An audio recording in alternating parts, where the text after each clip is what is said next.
I have been a Synology NAS owner and user ever since I bought my first NAS device, but it is time for me to move away from them. And when I say that, I mainly mean from my personal usage. This channel will not change at all. I will continue to create Synology content. But in terms of me and what I will use in my personal life, the time has come where I will be trying something different. So in this video, I want to explain why I initially picked Synology, why I will be moving away from Synology, and why there's a pretty good chance that I'll be moving back to Synology.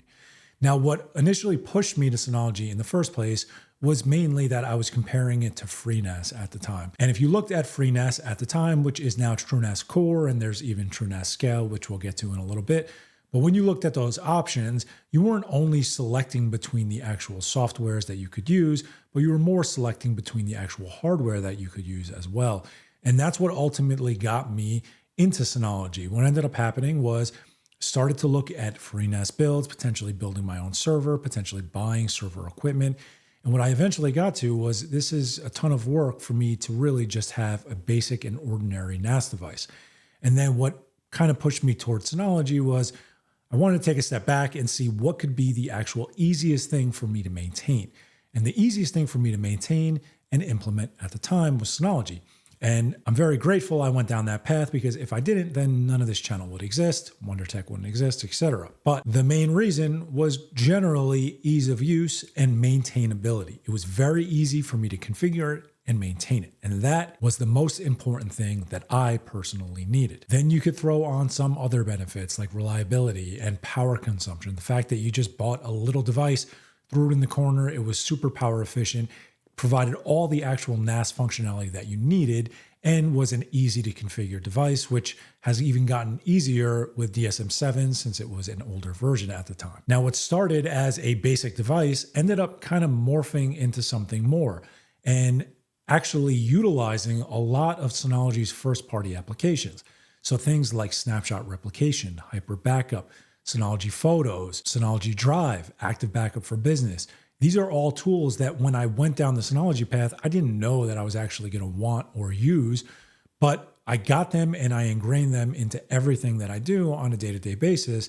And we're going to talk more about those later, but those are the biggest reasons why I've ultimately stayed with Synology up to this point, is that I'm so ingrained in those tools, it's very hard for me to walk away from them now. Because the truth is, on an actual functionality level, from a NAS perspective, I really only use things like SMB, NFS, I use snapshots, I use backups. I can really use just about any NAS operating system to do those. So it was never the actual NAS functionality that kept me. It was the actual applications that kept me and everything that I had put into them, and basically the entire Synology ecosystem, which then leads to, well, why would I move away, and why would I move away now? I wish I could tell you I had some profound reason for that. I really don't. It generally comes down to the fact that I've been waiting for new Synology devices for a very long time and nothing has come. So long so that it's allowed me to basically look at all the other options, including DIY NAS devices and just about everything that's out there, to determine what is best for me. So if you've been waiting for a Synology device, I can almost guarantee you the DS1825 Plus will probably be announced within the next 2 weeks, because I finally made this decision and bought a bunch of hardware, which I'll talk about in a second. But if you've been waiting, right now is the time, because it's almost guaranteed that it's coming. But I don't have a specific reason. That's one of my reasons. Another reason is the Synology DSM operating system hasn't really changed. I'm not really able to come on this channel and create new content around it because nothing's changed. Everything I've already done is kind of still relevant today. So my options are basically to redo what I've done, which is just boring for me if I'm being honest, or kind of move in a different direction. And from a WunderTech level, moving in a different direction ultimately gives me the opportunity to create a lot of additional content on things that I haven't really done on this channel. And if Synology ever upgrades any of their operating systems or their devices or something, that will give me more content as well.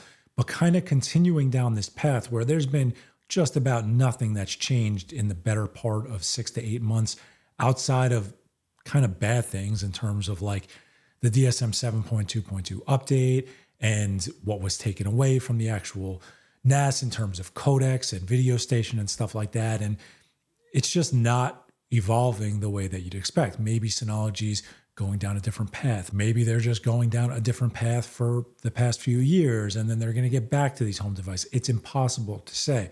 But from a content perspective, that's one reason. But I'd be lying by not saying that if a new Synology device came out like 3 or 4 months ago, I probably would have bought it already. So yes, that is potentially one of the reasons, which then leads us to why it's so difficult at this point in time for me to move away from them and how I'm even going to do this, because I haven't really figured any of this out. So I have the 5 main applications that I talked about earlier: Snapshot Replication, Hyper Backup, Synology Drive, Synology Photos, and Active Backup for Business.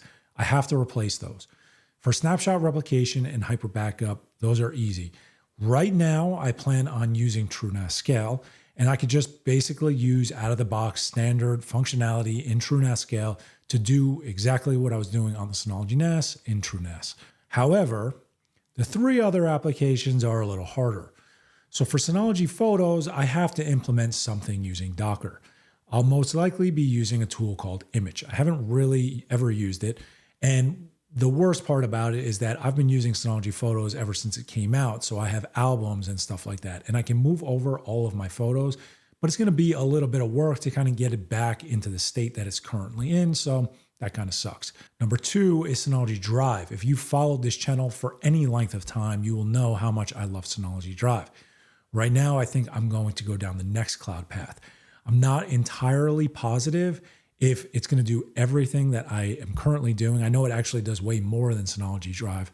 So I'm pretty confident it's going to do exactly what I need, but I haven't used it in a while. I've played around with it. I've created tutorials on it, but that was years ago. I haven't done anything on it since. So my suspicion is that it'll do exactly what I need. I'm not entirely positive though, which then leads us to the biggest challenge, which is Active Backup for Business. Active Backup for Business is the one tool that I have no idea how I'm going to replace, which is entirely crazy for me to say because I feel like it's not the most popular application that Synology makes. But what it does is it allows me to actually manage all of my backups in one individual place for all of my devices. So I have a MacBook, I have a few Windows devices, I have virtual machines that I like to back up. Everything backs up to Active Backup for Business. I'm allowed to centrally manage everything, and I can sign into one portal and ensure that everything's running properly. I don't have a solution for that right now. I've looked up a few options. I know Veeam has a free tool, but I don't believe it's from a central management perspective. I think it's more from an individual device perspective where you're able to actually back up individual devices to the NAS. And while I can implement something like that, I really rather not.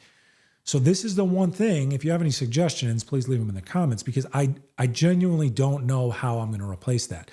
And in this entire time, I've come up with solutions for everything, but this is the one thing I haven't come up with, which then leads us to the point that while I've gone through this exercise, even after buying some of the hardware, which yes, I will be doing a DIY NAS device, which will be a rack mount NAS device.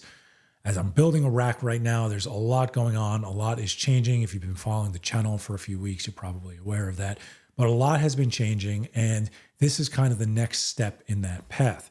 So even after buying a new processor, which you'll see in that video when it comes out, but even after buying a new processor and getting everything that I need ready for that build, I still don't exactly know if this is the right path. Because I know there's a lot of people that use TrueNAS and they're in love with things like ZFS and their data integrity and stuff like that. Nothing I do is mission critical. Nothing I do needs that level of data integrity. The Synology device kind of does everything that I need from that perspective. So yes, is ZFS going to be better from a data integrity perspective? If you believe that ZFS is better than the BTRFS file system, then yeah, it's going to be. But do I need that? I don't think I do, quite honestly. So when I start to think more about this, it's almost circular in the sense where I'm looking back and I'm saying all the reasons that pushed me to Synology in the first place are still relevant today. So why am I doing this? So it's almost funny to say that I'm going through this entire exercise and I might go right back to Synology in a few months from now. I really have no idea. I might go away from it and absolutely love TrueNAS Scale and what I did and have everything set up exactly how I need and not look back. That's a possibility.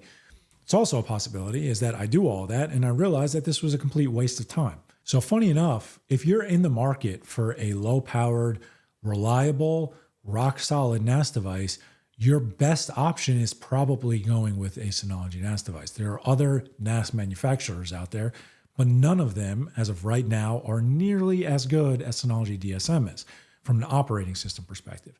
From a hardware perspective, there's a ton of options out there and they're all great. But from an operating system perspective, if you just want the whole package, it's realistically nothing right this second that is better than a Synology NAS device.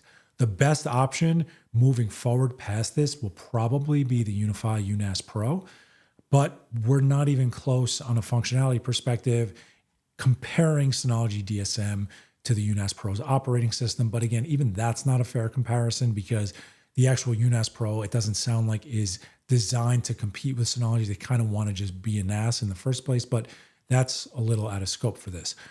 The point is, Synology has developed a pretty good ecosystem at this point that are very hard to move away from if you've been using them for any length of time. But I'll be trying it. So if you want to see it, that video is coming. And again, not moving away from Synology. I have devices that I'll continue to use, continue to create tutorials on. I haven't created much Synology content because quite honestly, there's really nothing to show, like I said earlier. Almost nothing has changed. I hope that they release a device or an update or something because Synology really hasn't done anything lately. So if reliability is what you're looking for, that actually could be a good thing.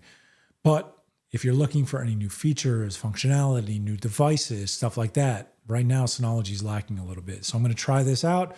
We're going to see how it goes, and I might end up back where I was, but we'll see. If you made it this far, thank you for watching. I'll see you guys next time.